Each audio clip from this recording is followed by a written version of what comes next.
But truly, superfoods are absolutely critical in my opinion, and I agree with Michael Bernard Beckwith, who actually, he stated that I believe we all need to consume superfoods in order to live a visionary life in the times we live right now.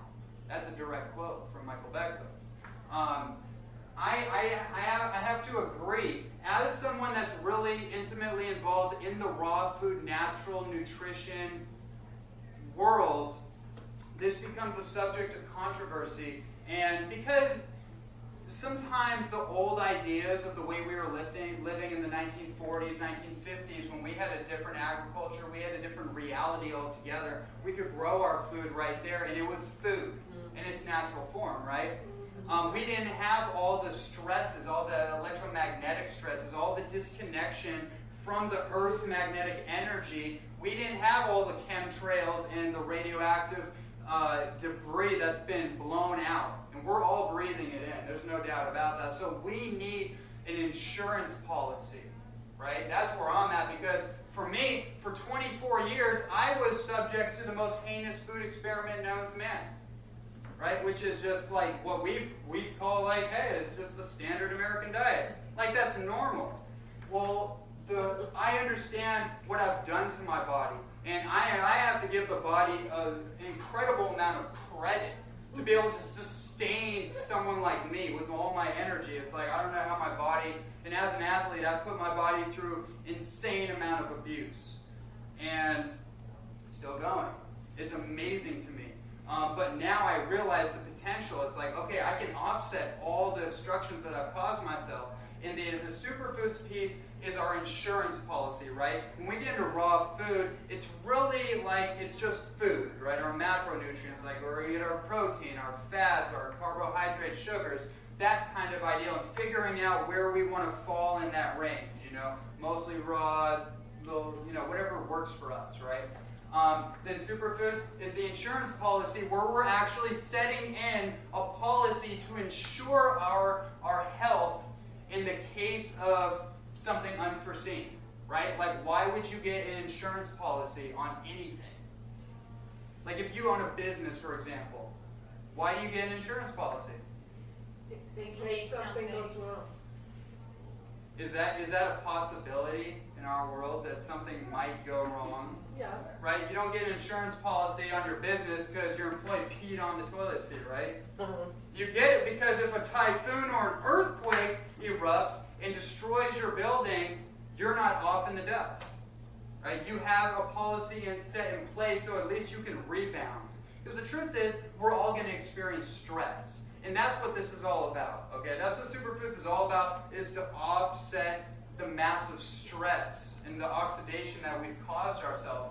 And I could go so deep into superfoods. I'm not going to do that. We're on a time schedule. But I will throw a few things out there, and just the benefits of it. Healthy brain. To me, I'm really into neuroscience and finding out how this thing actually operates, right? So I can better use it to create what I want to see out there, right?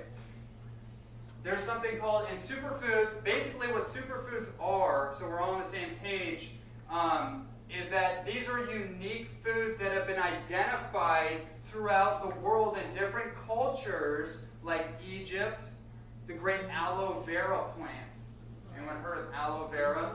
One of the most amazing, it's the most amazing survival plant, right? My friend Hoy turned me on to this term called extremophile organism, which is basically a plant that, or a substance, if you will, that resists death, that actually has a proclivity for survival, right?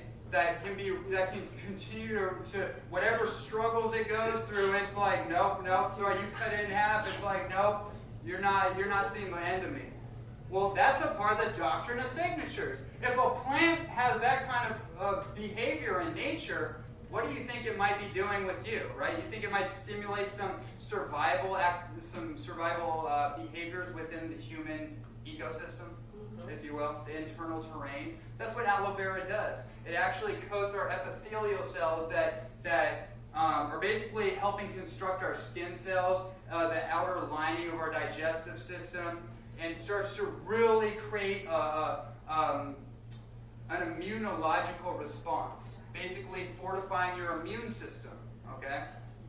And another thing, real quick, a little aside, is another thing about raw plant food in general is that there's been studies to show the immunological or the immune system response that you get from raw plant food and you get from cooked food. For example, in the 1930s, a Swiss doctor by the name of Dr. Paul Kushkov did a study on patients to test their immune system to see how they responded to cooked food and to see the difference between raw food, right? What he found out was when someone consumes cooked food, there's a white blood cell reaction, or a leukocytosis is the technical term. But there's a white blood cell reaction, which is our white blood cells make up our immune system. They build it up. And whenever someone would consume cooked food, those white blood cells would start to react to it like it was a foreign invader, right? And your body is basically like Star Wars. What's going on inside here? You got little spaceships, you got all kinds of, you got defense mechanisms, you got a whole universe going on right in your gut.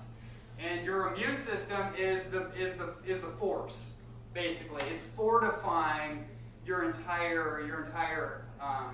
body. Does that make sense?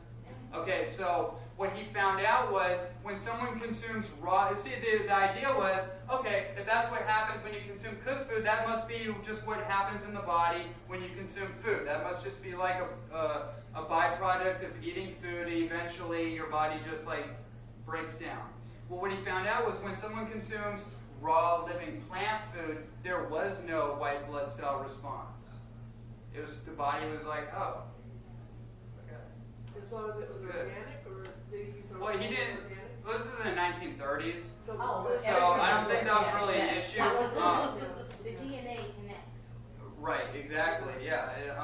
And then but here's another thing too, because I don't want to get you guys in an uproar like, oh my God, cooked food is poison, and